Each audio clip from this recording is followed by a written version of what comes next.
Folkepartis formand Kristian Thulesen Dahl og vækst- og erhvervsminister Henrik Sass Larsen fra Socialdemokraterne. Overskriften for de næste knap 3 kvarter 40 minutter eller sådan noget, hvor lang tid vi nu når, det er valgets varme emner. Det er jo nok noget med, at vi skal tale dagpenge, vi skal tale velfærd, vi skal tale alle mulige forskellige emner. Men mødet her er jo jeres møde. Alle jer vælgere. Så derfor er det jo også jer, der er med til at afgøre det. Jeg har taget mikrofon med. Jeg håber, I rækker en hånd i vejret, når I har et relevant spørgsmål. Også et urelevant, det er helt i orden. Rækker et spørgsmål, en hånd i vejret, så kommer jeg ned til jer med en mikrofon. Jeg har fået klager tidligere over, at det kan være svært at blive set, når man holder hånden op her. Eller her. Så man skal tage hånden godt i vejret, og så må man gerne komme frem efter, hvis man har et spørgsmål. Så er der større chance for, at jeg ser jer i hvert fald.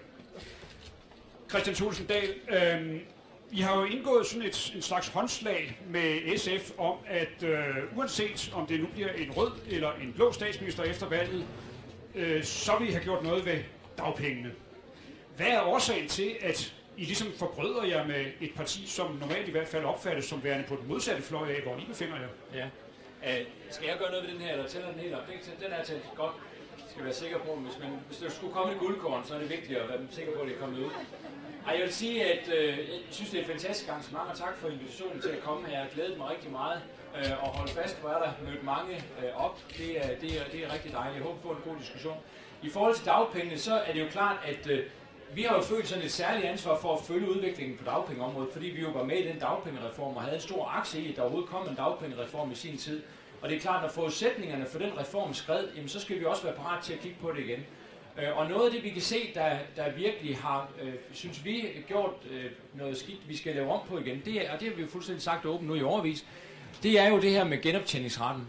Og hvorfor vil vi gerne lave om på det specifikt? Jo, det er jo fordi, vi gerne vil sikre, at flere får en tilskyndelse til at tage nogle kortervarende jobs, sæsonarbejder og lignende. Mange af de jobs, de bliver i dag taget af østeuropæisk arbejdskraft, og det er jo både dårligt for de danske ledige, der så ikke kommer i sving. Det er også dårligt for den danske samfundsøkonomi, at det ikke er danske ledige, der kommer ind i de her jobs. Så det at gøre genoptjeningskravet anderledes, det gør det mere motiverende for nogle af de her mennesker at tage de her kortervarende jobs, fordi de får større chance for så at kunne gentjene retten til dagpengene. Men du kan ikke så laver det med SF, så er det fordi, vi jo synes, at der er meget i den her valgkamp også, der snakker blokpolitik. Den ene blok over for den anden blok. Men når vi arbejder i Folketinget, så er det jo vigtigt for os at understrege, så arbejder vi med de partier, der er mest enige med os på det område, vi nu skal arbejde sammen om. Vi ser ikke Folketinget som sådan en blokopdelt ting. Vi ønsker jo at få vores politik igennem, altså så meget som vi nu kan, ved at vi også kan snakke med andre partier, end for eksempel alene de partier, der indgår i den blok, som vi bliver benævnt tilhørende. Og derfor, når vi kan se, at vi her har noget fælles interesse med SF, så vil det være nogle skarn, hvis ikke vi prøvede at gøre nytte af det. Henrik Sass, altså det lyder som om, at der er en blok, der består af et socialistisk og et dansk folkeparti, og så er der en anden blok, der består af Socialdemokratiet, som ikke interesserer sig for det emne her. Er det rigtigt forstået? Det synes jeg er lidt hårdt, at jeg sætter op, hvis nu skal være sådan et. Og tak fordi I må komme. Igen i år. Vi stemte jo imod den dagpengereform, som VK-regeringen indførte på initiativ af Dansk Folkeparti. Vi måtte jo leve med den, fordi at da vi kom til regeringsforhandlinger, så var der et flertal i Folketinget for, at den reform skulle bestå. Vi har så prøvet at rette op på den undervejs, men jeg tror, han brugte mere end 4 milliarder kroner for at afbøde nogle af de værste konsekvenser af det. Og det vi har sagt her til sidst og op til valgkampen, det er, at vi siger, at vi nedsætter en dagpengekommission. Og den får følgende ord med på vejen, den dagpengekommission for Socialdemokraterne. Det ene det er, at vi skal have et nyt dagpengesystem, hvor der ikke er så mange, der falder ud, fordi det er der for mange, der gør. Og 2, vi skal også kigge på genoptjening. Så vi er sådan set ganske interesserede i det, og vi er da egentlig rigtig glade for, at der er så mange som overhovedet muligt, der vil være med til at lave det op. Men det er bare ikke os, der har foreslået det. Men Kristian Thulesen Dahl, det vil sige, at der er jo ikke nogen grund til at lukke Socialdemokraterne ud af det her. Hvis de er lige så interesserede i at løse problemet, som I er, så kan vi bare danne en stor blok. Kom hid. Kom med dig. Altså, der er jo ikke nogen, der skal holdes ude af den her diskussion overhovedet. Vi tager jo også både den her, og vi kommer også til at diskutere det efter valget. Det jeg bare synes er selvfølgelig der, hvor man kan sige, den alliance, vi lavede, den er lidt forskellig i forhold til det, vi hidtil har hørt fra Socialdemokratiet, men det kan jo være, at vi i dag hører nye ting. Det er jo, at vi har jo sagt, at når man så skal gøre noget ved genoptjeningskravet, så koster det jo selvfølgelig også på kort sigt nogle penge at gøre det. Og der har vi sagt, eller erkendt, at det kan godt betyde, at dagpengesystemet så kommer til at koste lidt mere, end det koster i dag. for at løse den her opgave. Og der har Socialdemokratiet i hvert fald indtil nu i valgkampen sagt, at man vil godt være med til at løse det med genoptjening, finde en god løsning på det, men han har sagt måske i morgen, hvordan jeg plejer at sige, men man vil ikke lade det koste flere penge. Det må ikke koste flere penge. Og så må man jo finde pengene andre steder i dagpengesystemet, og det svar jeg jo godt kunne tænke mig at høre fra Henrik Sass i dag, det er jo, hvor i dagpengesystemet er det så pengene skal findes til at ændre på genoptjeningskravet. Og se, nu er vi der i øjeblikket, hvor Kristian Thulesen Dahl og Dansk Folkeparti så foreslog det her dagpengesystem. Nu står og kritiserer mig for, at jeg har stemt imod det og lavet om. Og det er sådan måske lige toppen af dansk humor. Der synes jeg måske, man skulle styre sig lidt. Og det, man skal glæde sig over, det er, at man har nedsat en dagpengekommission. Så har vi sagt, at der er 2 betingelser, vi skal arbejde med. Det ene er, at der skal ikke falde så mange ud. 2. Vi skal kigge på det her med genoptjening. Men på forhånd at beslutte sig for, hvad prisen bliver for en reform. Hvorfor skal man dog det? Det er da tudetosset. Og at der stå her og så sige oven på det her, at anklage mig for, at nu ikke vil bruge flere penge på noget, du selv har indført. Det synes jeg måske er lige skræmmende. Pia Olsen Dyhr, altså jeg stillede Kristian Thulesen Dahl det spørgsmål tidligere. Hvad er årsagen til, at han nu har indgået en alliance med dig, der i et eller andet omfang står på den anden fløj om dagpengene? Hvad er din begrundelse for, at I nu har indgået det her ægteskab? Jeg må egentlig først undskylde, at jeg kommer for sent. Jeg var bare i den situation, at jeg havde glemt, at jeg havde været med til at bevilge penge til letbanen i Odense, og hele byen så gravet op. Men det er jo dejligt. Kan I ikke høre noget? Jeg tror ikke, den er tændt, så måske. Jeg tror, den er tændt, men okay. Vi skal lige have drejet den lidt op der, måske. Hjælper det? Ja. Godt, tak fordi jeg må komme til Odense. Det der byggeri, det forsinkede mig bare en lille smule. Jamen i forhold til, jeg tror altså ikke, det virker det her. Det lyder som om, vi har brug for, du får lige denne her. Ja, altså det vi har været optaget af, det er at finde en dagpengeløsning. Det har vi brugt kræfter på, siden vi stemte imod i 2010. Det tror jeg ikke er nogen overraskelse for Henrik Sass, fordi han stemte sådan set også imod. Så kan vi jo høre, at Dansk Folkeparti er blevet klogere sidenhen. Og jeg har det jo lidt sådan grundlæggende i politik, at hvis folk bliver klogere, så tager den på. Og derfor synes jeg jo, at vi sammen, Henrik, i virkeligheden skulle gribe chancen med Christian. Og det, jeg kan blive lidt bekymret for, det er jo, at I siger jo klart, at vi vil regeringen med det radikale venstre igen. Risikerer vi så bare endnu en gang at deponere det her dagpengespørgsmål til de radikale venstres gode vilje? Men jeg skal bare forstå, har du lavet et færdigt dagpengesystem med Kristian Thulesen Dahl? Nej, jeg har sagt meget klart, at vi vil halvere Jeg har sagt meget klart, at vi gerne vil halvere genoptjeningskravet. Det tror jeg sådan set også Socialdemokraterne mener. Det har vi i hvert fald ment tidligere. Men vil det gøre det hele, Pia? Altså, hvis vi kigger på dem, der er faldet ud af dagpengesystemet de sidste 4 år, hvor mange af dem vil du så redde ved alene kun at gøre noget i forhold til genoptjening? Men der er ingen tvivl om, at vi redder ikke alle de mennesker, der er faldet ud af dagpengesystemet. Det jeg er optaget af, det er selvfølgelig at give folk håbet tilbage. Det handler jo ikke kun om dem, der mister retten til dagpenge. Det handler også om de mennesker, der i dag er på arbejdsmarkedet, som føler sig utrygge. Men Henrik, vil du godt svare på mit spørgsmål? Vil du deponere hos de radikale venstre? Jeg synes også, at Henrik Sass stiller et meget relevant spørgsmål, så det kunne da være, at du skulle svare på det også. Men det gjorde jeg jo. Jeg har sagt, at jeg har ikke et fuldt og færdigt dagpengesystem. Det vi har sagt, der vil vi kigge på genoptjeningskravet, og vi vil sikre 3 års dagpenge. Men det du bad mig om, det var, at jeg skulle tilslutte mig nu, at vi skal halvere genoptjeningskravet, og så sige, så er den gjort med det. Problemet er bare, jeg tror 3/4 af dem, der røg ud af dagpengesystemet de sidste 4 år, de ville ikke var blevet reddet af, at vi havde halveret genoptjeningsretten. Så hvorfor i alverden skulle jeg gøre det, når jeg nu har noget bedre? Jeg har det, at jeg har nedsat en dagpengekommission, som skal kigge på det hele. Og så ikke bruge flere penge. Så hvorfor skulle du ikke stå og presse mig til at gøre noget nu, som kun er halvt? Men du vil ikke bruge flere penge på et dagpengesystem. Det er jo det, men grundlæggende, hvordan vil du gøre noget ved nogle af de mennesker, der falder ud eller mister retten, eller nogle af dem, der gerne vil have håbet om, at det bliver nemmere for dagpenge igen, hvis du ikke vil bruge en eneste krone mere, og du har bundet dig til det radikale venstre. Vi to har både begge Nu tager jeg denne her, og så får Henrik Sass lov at svare, og så spørger Kristian Thulesen Dahl om noget bagefter. Jamen, hvorfor ikke blive enige om at lave et dagpengesystem, hvor der ikke er så mange, der falder ud? Hvis der ikke er så mange, der falder ud, og hvis folk de faktisk også får den biting, at kommer hurtigt i beskæftigelse, så vil du faktisk få et dagpengesystem, der bliver billigere. Hvorfor er det så, at du på forhånd har besluttet sig for, at det skal være dyrere? Det er da egentlig også en underlig reform. Jeg kan ikke gøre højere, jeg er nødt til at... Han er ikke højere, vel? Kristian Thulesen Dahl. Det er jo fuldstændig rigtigt. Regeringen har nedsat en dagpengekommission til at kigge på det emne her. Hvorfor ikke bare vente på, at den er klar med en rapport, som man så kan tage udgangspunkt i? Ja, nu var det jo lidt fristende at lade være med at blande sig i skænderiet mellem Socialdemokratiet og Socialistisk Folkeparti, men nej, spøj til side. Grunden til, at vi synes, det er vigtigt, at man også kommer med nogle meldinger her, det er jo, at danskerne har en eller anden forventning om at vide, hvor partierne står i det her spørgsmål.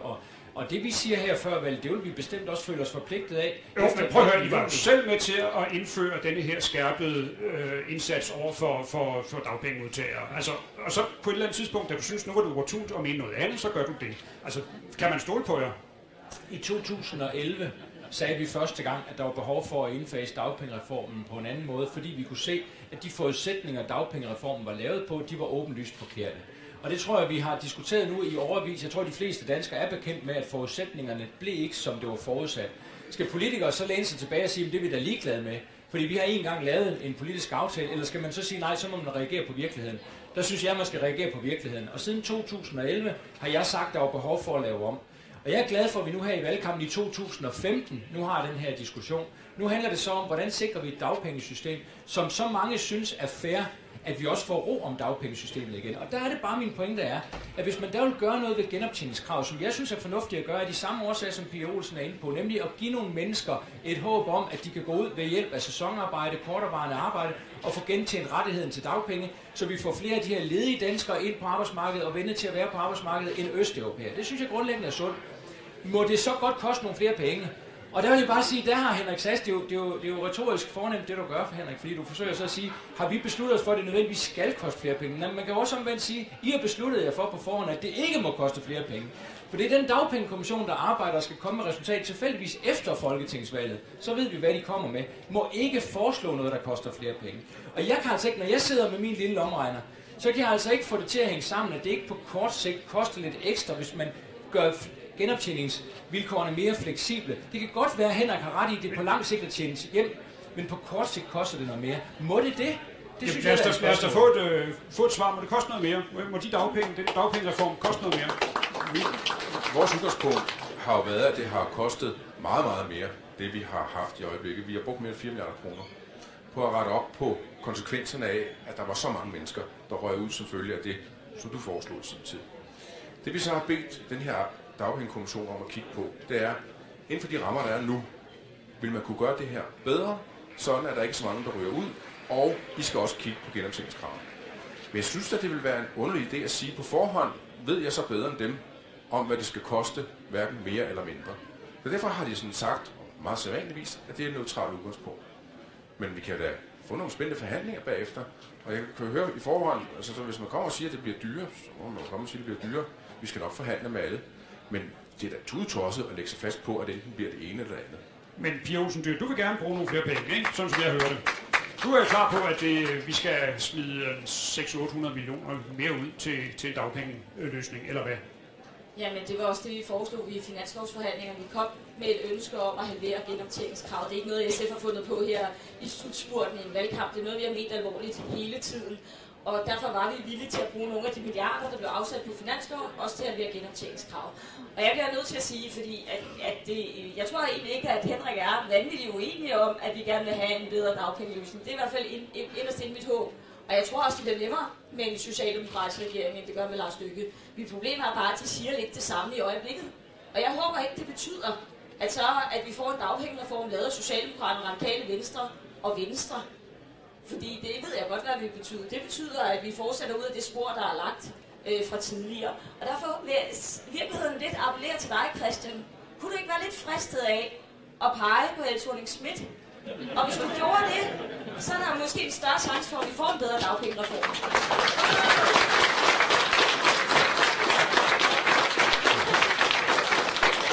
Der står en journalist her og skriver som sindssygt lige nu. Christian, nu er ordet dit.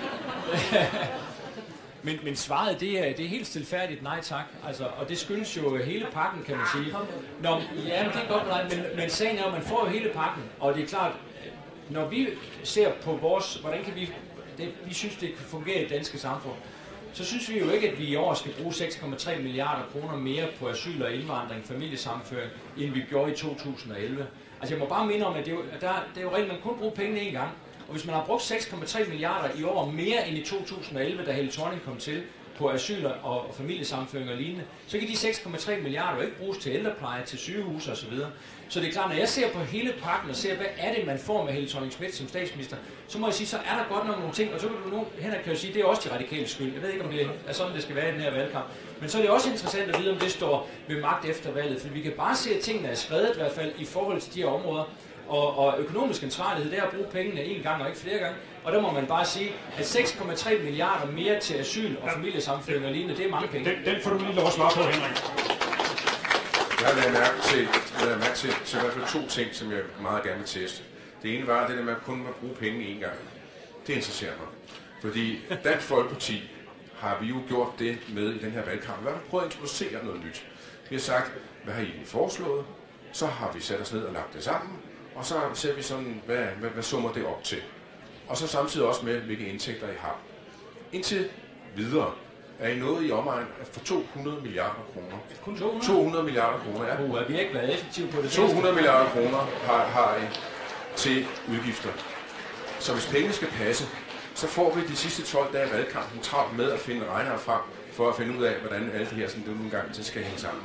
Fordi det har I ikke gjort indtil videre. Og det er jo den forskel, der er i dansk politik. De får lov til at slippe dem der, i forhold til f.eks. Venstre og andre. Fordi de kan bare foreslå, og der er aldrig nogen, der rigtig tjekker efter i forhold til det. Men det vil være en nyhed, hvis vi lige pludselig får det her igennem. Og så vil jeg sige en ting, det ved jeg ikke. Vil du med sikkerhed kunne styre, hvor mange mennesker, der flygter fra Syrien og hertil?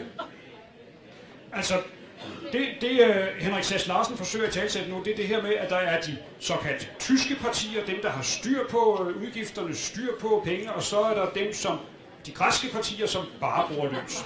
Er det ikke sådan, det er, Henrik? Altså, er det ikke sådan, du ved? Ja, det ved jeg godt. Ja, det blev socialdemokratisk. Jeg synes i virkeligheden, altså jeg var lidt ængstelig her i starten af valgkampen, fordi det forlød, at Uffe Elbæk, han havde stillet et forslag omkring arbejdstid, som ville koste 270 milliarder. Og så tænker jeg, det var også nok træls. Altså i starten af valgkampen at få fuldstændig baghjul på det der med at love i guld og grønne skove, det var da utroligt. Men jeg tror, det er et parti, Henrik Sass virkelig ønsker kommer i Folketinget og redder Helle Thorning-Schmidt 4 nye år. Så jeg er ikke sikker på, at vi fra socialdemokratisk side får helt det samme at høre i forhold til overforbrug og ting og sager i forhold til Alternativet, som vi hører i forhold til Dansk Folkeparti. Så det er fred være med det. Sådan skal det også være. Nej, jeg anerkender selvfølgelig, at man skal føre en ansvarlig økonomisk politik. Der skal være styr på pengene. Jeg har siddet 10 år som formand for Finansudvalget, så jeg har været tæt på det der med at diskutere, hvordan man bruger pengene. Og min pointe er så også bare, at man kan kun bruge pengene én gang. Og derfor må Henrik Sass jo også omvendt så acceptere, at når jeres egne tal, I har fremlagt for Folketinget, viser, at vi i år, i 2015, bruger 6,3 milliarder kroner mere på det, der hedder asyl- og familiesammenføring med videre i Danmark, end vi gjorde i 2011. Så er der i år 6,3 milliarder mindre til ældrepleje, til sygehuse osv., til de danske udsatte. Og det kan man ikke, så kan man sige, at det er bare kommet, det kan vi ikke gøre noget ved. Jo, det mener jeg godt, vi kan gøre noget ved. Vi kan føre en anden asylpolitik, der gør, at der kommer færre til Danmark, der kommer færre familiesammenførte, udgifterne er færre. Det beviste vi også i nullerne kunne lade sig gøre over en bred kamp hele vejen igennem i nullerne. Det er sådan mærkeligt, at når Socialdemokraterne kommer til, så vokser det der tal altså eksplosivt. Nu sætter jeg et punktum, og så giver jeg ordet til dig. Jamen, jeg tror efterhånden alle i Danmark godt ved, at SF er et økonomisk ansvarligt parti. Vi har siddet i en regering, hvor vi også har været med til at levere på nogle svære ting forud op efter de borgerlige partier. Så det er jo ikke fordi, at vi tror, at pengene vokser på et eller andet træ i baghaven.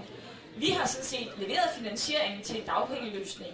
Det har vi gjort igen og igen, og det er stadigvæk det samme, vi siger. Derudover så har regeringen jo lige leveret 200 millioner kroner i vækstinitiativer, som blandt andet er punktafgifter, hvor jeg siger, jeg vil hellere bruge de penge på en dagpengeløsning, end endnu en gang finde en lille lettelse til landbruget. Det skal der ikke være nogen tvivl om, at der er vi måske bare uenige i, hvad man skal bruge pengene, for det handler om at prioritere. Og det er jo det, der er spørgsmål, og der prioriterer vi jo så tydeligvis noget andet end Socialdemokraterne og Radikale Venstre. Henrik Sass. Bare sige, at hvis det skulle gælde det, at man tror på meningsmålingerne, og at Kristian Thulesen Dahls parti står til måske nogle steder at blive det største borgerlige parti, så er det så sådan i øjeblikket, at når man tester f.eks. partiet Venstre, hvad har de af økonomisk politik, hvad vil de stille om den nulvækst, hvordan vil de få pengene til at hænge sammen? Der bliver de gennemgået i alle detaljer derfor, og skal redegøre for det. Kristian Thulesen Dahls parti har foreslået og uddeler pjecer med alverdens gode ting, hvor pengene ikke stemmer. Og det der bare er sagen, det er, hvis I nu bliver det største borgerlige parti, så får I jo også masser af indflydelse. Vil man lukke et sådan parti ind i Folketinget med en sådan størrelse, uden at have testet, hvad det faktisk er, der er fra en økonomisk politik, de baserer sig på? Det synes jeg er et godt spørgsmål. Det er et godt spørgsmål, og det får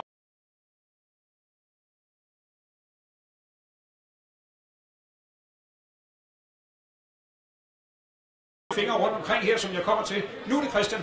Jo, men bare lige 2 ganske korte ting, fordi nu sagde jeg jo før helt konkret, at der er nogle områder, hvor I bruger 6,3 milliarder mere i år, end man brugte i 2011. Hvis ikke vi havde den ekstra regning, så kunne de penge bruges på noget andet. Det håber jeg, vi er enige om. Skatten op for at få flere penge ind til nogle ting, I havde lovet. Efter I kom til magten i 2011, der satte I så selskabsskatten ned, og skulle finde penge til det rundt omkring fra nogle af de ting, I egentlig havde lovet, som så ikke kunne blive til noget. Nu foreslår vi igen helt konkret, at den ekstra selskabsskattelettelse, der nu skal komme på toppen af de nedsættelser, der nu er sket næste år, den aflyser man. Så har man godt 1 milliard kroner, så bruger vi den milliard på at bekæmpe overbelægning på sygehuse. Altså det er bare for at sige, man kan godt komme med sådan nogle lidt floskelagtige ting, hvor man siger, at man har en beregning et eller andet sted, men helt konkret vil I være med til at aflyse den ekstra nedsættelse. Men det er fint, vi bliver ved med at stille spørgsmål til hinanden, men det er vælgerne herude, det er deres spørgsmål, der er afgørende. Så nu tiger lige stille jer 3, så har vi et spørgsmål herude. Nu snakker, og det er til Henrik Sass, det bliver ved med at snakke om, at det her dagpengereform. Var det ikke en idé at lave dagpengereform tilbage til langtidsledighedsjob, i stedet for at sende folk ud i gratis praktik? Det var da et helt konkret spørgsmål.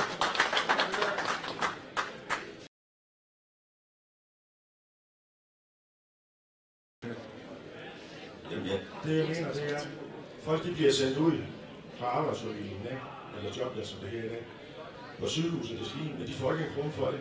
Og de skal stadigvæk være der i 37 timer. Og det er ikke indgået som langtidsledighedsjob. Så at de har optjent deres dagpenge på den måde, så de kan få ret til dagpenge igen. Okay, ja. Altså når man er ude i løntilskudsjob, når man så får genoptjent retten til dagpenge igen,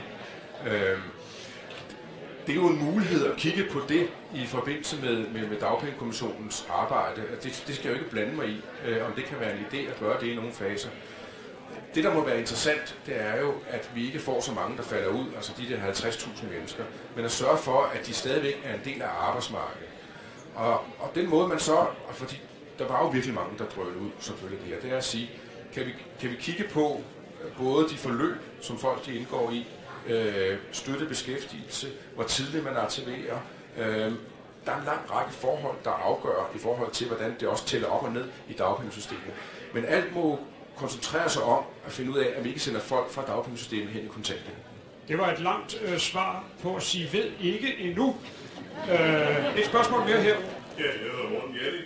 Jeg har et konkret spørgsmål til alle 3. Kan I ikke finde ud af at samarbejde måske en anden regering, så vi får de dagpenge, men de synes, det er forfærdeligt, at 54.000 danskere sover uden dagpenge om natten? 54.000 mennesker sover uden dagpenge om natten. Kunne I ikke bare blive enige i jer 3, og så øvrigt tage de andre partier i Folketinget med? Jo, altså, jeg må sige, jeg synes jo egentlig, at det vil gerne kvittere for os i forhold til Pia Olsen Dyhr, altså, at nu har Dansk Folkeparti og SF i hvert fald valgt at sige, at vi bryder den der bloklogik, og siger, at nu er det sagen, det handler om, indholdet, det handler om. Og så har vi givet hinanden lovning på, at vi vil have løst det her omkring genoptjening, og vi har også en model for, hvordan man kan gøre det. Så jeg håber, at det kan være med til, at valgkampen er jo stadigvæk lang endnu. Det er jo ligesom et langt maratonløb, der er jo der er langt at løbe endnu, inden valget den 18. juli. Så det kan jo godt være, at i virkeligheden sådan nogle spørgsmål, og det, at vi har lavet det, kan få nogle flere partier ud af busken til at forholde sig til, hvad skal der ske, og man ikke bare venter på dagpengekommissionen. Henrik Sass. Jeg synes, det vil være klogt, at dagpengekommissionen gør sit arbejde. Og det, der vil være klogt i den forbindelse, det er, at vi får dækket alle ender af. Det vil være tudetosset nu at gå ind og lave et eller andet indgreb, så komme om en halvt år og sige, om nu rækker det alligevel ikke. Altså, der er det bedste at gå ind og prøve at dække det hele af. Men altså, vi har jo intentionen. Grund til, at vi har nedsat en dagpengekommission. Grund til, at vi har meldt, som vi har gjort, det er 1, der skal ikke falde så mange ud. 2, vi skal også kigge på den her genoptjeningsret. Men vi vil forbeholde os retten til at gøre det klogt, når vi gør det. Pia Olsen Dyhr. Jeg tror, at vi alle sammen gerne vil gøre det klogt. Altså, det lyder nærmest som om vi andre vil gøre det på en idiotisk måde. Det synes jeg måske er lidt købt. Det, jeg tror, der er vigtigt, det er jo, at vi har en valgkamp, og at danskerne skal stemme. Og så har det været meget belejligt, efter vi trådte ud af regeringen, og skubbe dagpengekommissionen, så de kommer efter valget. For det, der havde været godt, det var jo, at deres forslag var kommet frem, så vi kunne tage stilling til det i valgkampen. At vi reelt som havde sagt til danskerne, nu ved I, hvad I kan vælge. I kan vælge hvilken model. Det er jo det, der er fair. Og vi siger så, godt nok, det kan godt være, at dagpengekommissionen kommer med noget klogt. Det vil jeg faktisk ikke afvise. Der sidder gode folk i den, blandt andet lønmodtagerne sidder jo repræsenteret der. Men hvis jeg lytter lidt på vandrørene, fordi det er jo ikke sådan, at det er helt lydtæt rum, de dagpengekommissionen sidder i, så hvis man skal gøre noget ved det her genoptjening, så vil det forudsætte, at der kommer flere penge på bordet.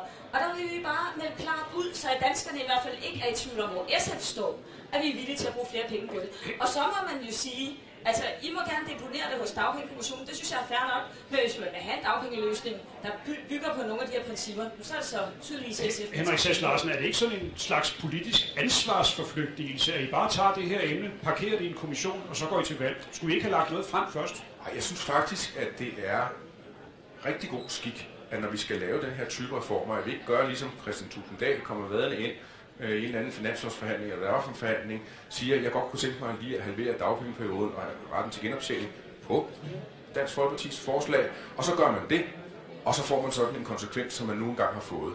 Der synes jeg faktisk, det er meget, meget, meget klogere at sætte sig ned og tænke det hele igennem, sådan at vi ikke får en eller anden hovedløsning til. Og jeg kan lige sige her til det der piger, som nu skal stå der nak i forhold til, hvad vi har gjort nu i regeringen efter SF har trådt ud. Ja, der er der i hvert fald sket noget, efter I er trådt ud.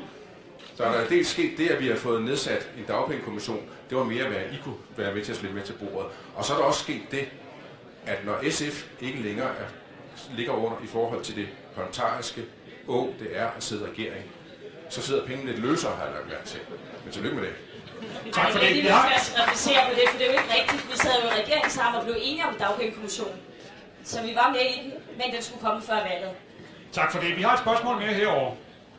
Jeg er rigtig glad for, at præsentere dig venligst lige. Jeg hedder Ulla, og jeg har været arbejdsledig i cirka 6 måneder inden for de sidste 2 år.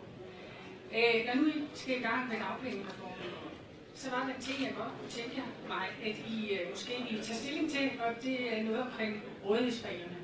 I dag er det sådan, at jeg skal stå til rådighed i weekender og på helligdag. Jeg kan ikke tage ned og besøge min familie i Svendborg, eller i Flensborg, eller i Malmø, uden at tage ferie. I hvert fald ikke, hvis jeg skal overnat. Jeg skal stå til rådighed lørdag, søndag, første juledag, anden juledag og i påsken. Rådighedsreglerne. Er det noget, I venter? Jeg har intet imod at kigge på det. Jeg vil sige sådan, at jeg vil sådan set være rimelig barsk i forhold til at sige, at man skal selvfølgelig stå til rådighed, når man er ledig. Men hvis du mener, om det er rimeligt, at man står til rådighed første juledag, det lyder ejendommeligt, at man skal gøre det. Men jeg ved i hvert fald, at vi også i den her regeringsperiode har faktisk fået indført den ordning, at man faktisk har fået også ret til at kunne tage på ferie iblandt. Sådan at man også har mulighed for at kunne få noget fritid der. Men altså, det skal jo være rimeligt. Det er jo det, der skal være udgangspunktet her. Men omvendt, så er vi også en rimelig ro i forhold til at bede folk om at stå til rådighed for arbejdsmarkedet, hvis der er et arbejde. Rimelige rådighedsregler. Er det også dit bud? Jeg vil sige, at når det handler om helligdage, hvor der jo ikke er nogen andre, der står til rådighed, så synes jeg jo, det er lidt absurd, at arbejdsløse skal det. Lad os kigge på det. Det er jeg sådan set glad for, at Henrik også siger det. For selvfølgelig er der krav om, at man skal stå til rådighed. Det, jeg bliver lidt bekymret, det er jo, når det radikale Venstre melder ud, at de vil stramme rådighedsreglerne, og det vil være deres bud på en dagpengereform. De siger jo blandt andet, at de vil gerne have, at man skal køre endnu længere for et job. I dag skal man køre 3 timer dagligt, og det job skal man sige ja til. Det synes jeg er fair, men at komme op på en arbejdskøretid frem og tilbage på arbejde på 4 timer eller mere, det synes jeg er helt på en virkelig, virkelig galt. Og der er altså lidt af en hets af de arbejdsløse, som de radikale desværre har gang i. Men man kan jo stemme på Christian Tusinddal. Rimelige rådighedsregler, er det en løsning, vi skal frem til? Jeg vil faktisk meget gerne have det eksempel med hjem i tasken, som bliver nævnt her fra spørgeren, fordi jeg har hørt om eksempler på det. Altså, at man kan få taget dagpenge samtidig med til et andet land. Altså hvis man kommer som østeuropæer og optjener retten i Danmark, og hvor vi har diskuteret lidt i Folketinget der med, at man kan i yderste konsekvens finde ud af, at så skal Danmark måske efter EU-reglerne være forpligtet til at betale for, at folk så kommer tilbage til Danmark, for at vi kan tjekke, om de står til rådighed. Det er i hvert fald sådan nogle ting, som jeg synes lyder fuldstændig grotesk. Og specielt da, hvis du så oplever det, du beskriver her. Så jeg synes i virkeligheden, jeg vil meget gerne tage eksemplet med, og så vil jeg meget gerne efterforske, hvordan de her rådighedsregler bliver håndhævet, om de bliver håndhævet ens for alle, eller om der er nogle, der virkelig har lempeligere muligheder. Ulla og Christian tager en til lidt senere. Først er der et spørgsmål her.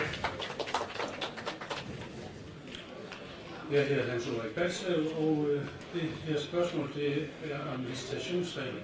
Og der kommer vi så også ind på det her, som det lige blev nævnt. Fordi det bygger på forhold omkring hjemmeplejen. Private firmaer byder ind, men i flere tilfælde frasiger sig ansvar for hjemmeplejen på tidspunkter og områder, hvor der ikke er nok tjeneste derved, hvor efter det offentlige skråstreg kommunen så er skraldespanden. Når så et privat firma går konkurs, hvilket der er et tilfælde med i Odense op til påske, kaster firmaet håndklædet i ringen, og i dette tilfælde må det Odense Kommune træde ind som garant overfor de ældre. Da hjemmeplejen i forvejen er kraftigt beskåret... Men jeg tror, vi har forstået problemet nu. Men så skal du stille et spørgsmål nu. Min pointe det er, at når et firma vinder en licitation, at der så skal indbetales til en garantifond, så den garantifond kan være understøttende til det firma eller kommune, der så skal tage over. En garantifond, kan man forestille sig den måde at løse udliciteringer på i det offentlige, sådan så man i højere grad end i dag kan udlicitere? Det vil jeg være umiddelbart forsigtig med, selvom jeg godt forstår intentionen. Og det er, at hvor stor skulle den garanti så i givet fald være, og vil man så forhindre nogen som helst i at yde ind i forhold til det. Det er det, jeg vil være først og fremmest bekymret over. Men derudover er eksemplet jo rigtigt i forhold til at sige, at man skal tænke sig godt om, når man liciterer ud. Og man skal tænke sig godt om, hvad egentlig gevinsten er mange steder. Fordi der er mange gange er der altid en kortsigtet gevinst, men på mellemlang og lang sigt, der ryger gevinsten, og så kan man sådan set bare smide ansvaret fra sig. Og derfor har vi heller ikke sagt alle mulige sådan procentsatser og andet, som vi ved Djævelens mål og magt skal konkurrencesætte. Vi skal gøre det klogt, også på den lange bane. Det er sådan vores princip i forhold til det her. Jeg vil bare lige supplere, på et tidspunkt vil vi også under en tidligere regering bedt om det her med at løfte kravet om, hvornår kommunerne skulle konkurrenceudsætte ting. Altså procentmæssigt, hvor mange opgaver skal man udlicitere. Og det vil nemlig betyde, at kommunerne i høj grad så er forpligtet til at udlicitere på ældrepleje. Og det brød vi os ikke om at stille det krav. Og det er derfor, vi har holdt fast i, at det må være noget, kommunen finder ud af, uden det er krævet fra statens side, at man gør det. Og når kommunen så skal arbejde med det, så skal man være meget påpasselig. Fordi det er fuldstændig rigtigt. Det er kaotiske forhold, der kan jo komme ud af det, hvis et firma så går konkurs. Og det er jo noget at gøre, at man tilrettelægger den her proces i kommunen på tilstrækkelig vis, så man har sikkerhed for, at dem, man laver aftaler med, det er nogen, der rent faktisk kan løfte opgaven. Fordi ellers så kan det være bedre at være. Pia Olsen Dyhr. Ja, men det er jo endnu en grund til, at de borgerlige ikke skal til magten igen, for da de sad magten sidst, der var der en fjerdedel af alle offentlige opgaver, de skulle udliciteres. Det var sådan en mantra i sig selv. Og jeg er sådan set optaget af kvaliteten i det. Og vi kan jo se i den bløde velfærd, altså det, der handler om vores børn, det, der handler om ældre osv.,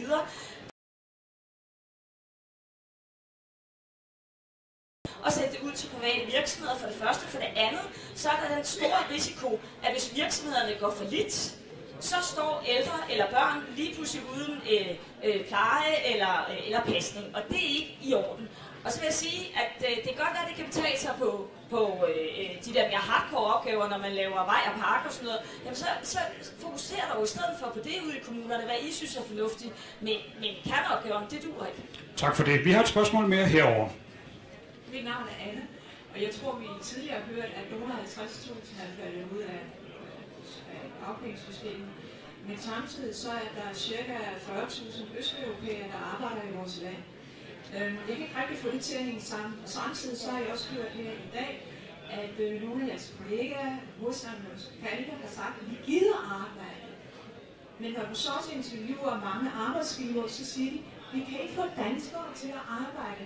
Og de kan godt møde op første dag, og så kommer de bare aldrig mere. Det jeg mener, det er, at det må I også kunne være medvirkende til, at vi får lysten til at arbejde. Ja. Hvordan skaber man lysten til at arbejde, Kristian Thulesen Dahl? Jo, man sørger for, at arbejdsgiverne... Altså, man skal lige huske på, at der er jo mange arbejdsgivere, der synes, at østeuropæisk arbejdskraft faktisk er en nem og god arbejdskraft. Fordi typisk så kan der jo også komme en østeuropæer, der kommer uden familie, og kan arbejde helt fuldstændig fleksibelt, tage flere timer på selve dagen, hvis der er behov for det. Måske heller ikke rigtig kender måske reglerne på samme måde som en dansk lønmodtager, og derfor måske stiller også arbejdsgiveren til ansvar for nogle af de ting, der måske ikke er helt i orden på arbejdspladsen. Og derfor er det en unfair konkurrencesituation, man stiller danske lønmodtagere i, når i den her konkurrencesituation med østeuropæere. Det er derfor, vi bliver nødt til at styre det meget kraftigere. Jeg har også det at sige til, at ledige danskere, der måske er langt væk fra arbejdsmarkedet, kan måske ikke fra dag 1 løbe 100% i 10, altså med den samme kraft. Hvis man så kan få en 29-årig polak, der går direkte ind, så er det jo også en svær situation. Så vi bliver nødt til at regulere det, vi bliver nødt til at styre tilgangen til det danske arbejdsmarked. Det gør vi blandt andet ved, at man får færre rettigheder, hvis man kommer som østeuropæer til det danske arbejdsmarked. Man blandt andet sikrer, at man ikke får ret til børnecheck sendt hjem til sit hjemland, til de børn, der er der. På dansk købekraftsniveau eksempelvis. Man ikke får så hurtigt ret til danske sociale ydelser og lignende. Det er i hvert fald en af metoderne, vi kan sikre, at det bliver lidt mindre attraktivt for østeuropæerne at komme her. Og så skal vi skabe et arbejdsmarked, der så er mere rummeligt for de ledige danskere. Og så kan vi jo høre din brother in arm her, hvad jeg vil sige, din samarbejdspartner SF. Sister. Nu synes jeg, at du går en lille smule for vidt. Altså fordi SF har faktisk taget social dumping seriøst de sidste mange år. Og da vi havde en borgerlig regering i 0'erne, var der jo ingen af dem, der tog det alvorligt. Og her handler det jo om, at det er fair nok, hvis østeuropæere kommer til Danmark, men så skal de arbejde på danske løn- og arbejdsvilkår. Og det er jo det, der er problemet, at vi oplever østeuropæere komme til Danmark og arbejde på en langt lavere løn. Så er det jo klart, at det er unfair konkurrence. Hvis jeg bare kan komme med et eksempel for 3F, lige nede i Svendborg her, der oplevede man at have en medarbejder, der var på et gartneri til 13 kroner i timen. Det er der altså ikke en dansker, der kan leve for.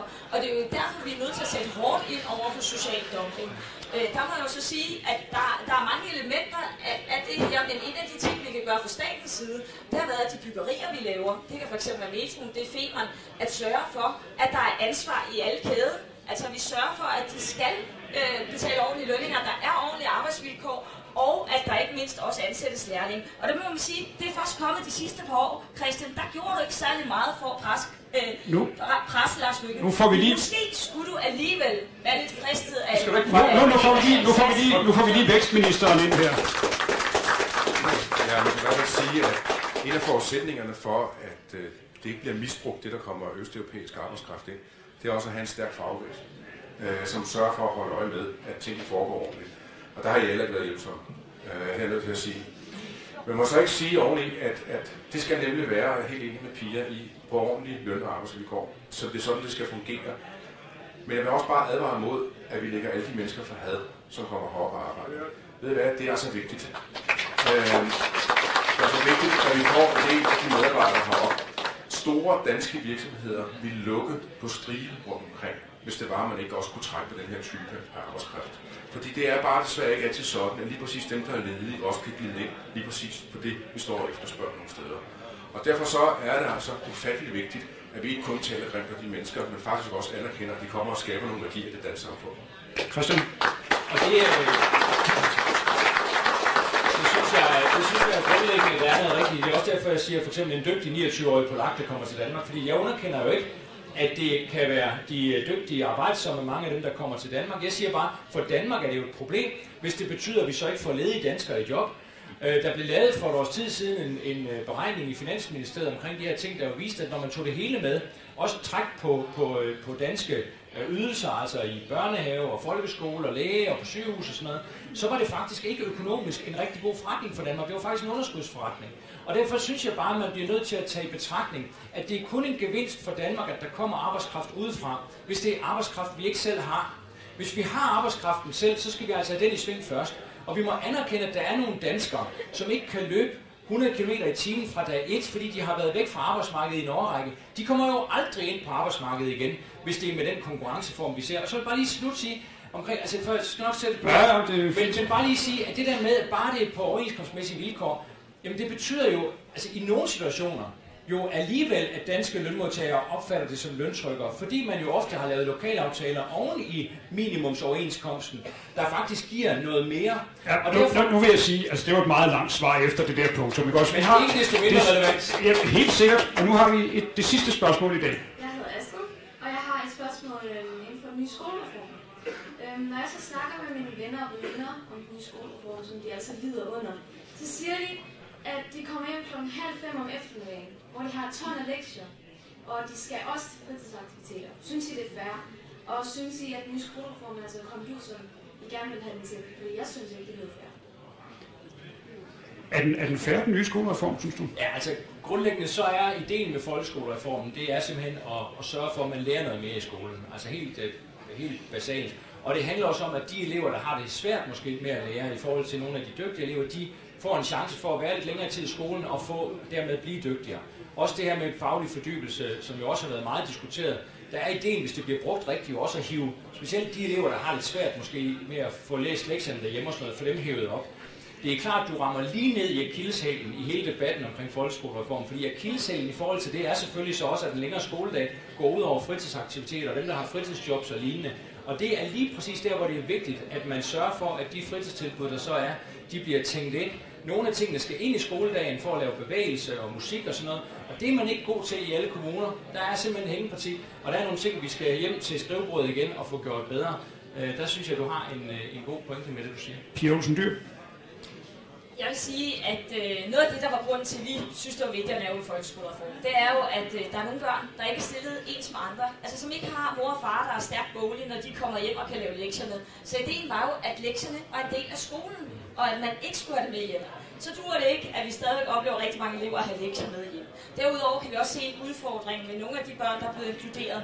Fordi at, det er godt nok ikke folkeskolereformen, men det er jo det, der sker samtidig med folkeskolereformen. Det er, at en masse børn med særlige behov skal inkluderes i skolen. Og der må man sige, at det er ikke alle kommuner, der har sørget for at sende pengene med det barn, der måske har sociale problemer hen i folkeskolen. Så oplever de både, at de får mindre hjælp, men også resten af klassen føler et enormt pres på sig. Det er en af de ting, som vi jo fik ind i finansloven nogle penge til, at vi kan gøre det lidt bedre. Men der er ingen tvivl om, at jeg glæder mig til den evaluering, som lærerne jo fik ind i deres overenskomst, skal komme. For vi er nødt til at få kigget på, er den perfekt reform? Det er en stor reform. Der kan jo sagtens være, at der er nogle ting, vi ikke har gjort helt perfekt. Og så skal vi jo blive klogere. Sådan må man også godt agere som politiker nogle gange. Henrik Sass. Ja, meningen skulle være, at der ikke var lektier med hjem. Det var i hvert fald, når man er så lang tid på skolen, så skulle de være overstået der. Og det er en af de svar, der er givet her. Men bare sige, også for at tilføje det, hvad den politiske begrundelse for, at vi tog fat var. Vi var oppe på et tidspunkt, at hver 5. elev, der gik ud af skolen i 9. eller 10. klasse, hvor man gik ud henne, faktisk ikke kunne det der med at læse og skrive og regne særlig godt. Eller for at sige det rent ud, næsten ikke.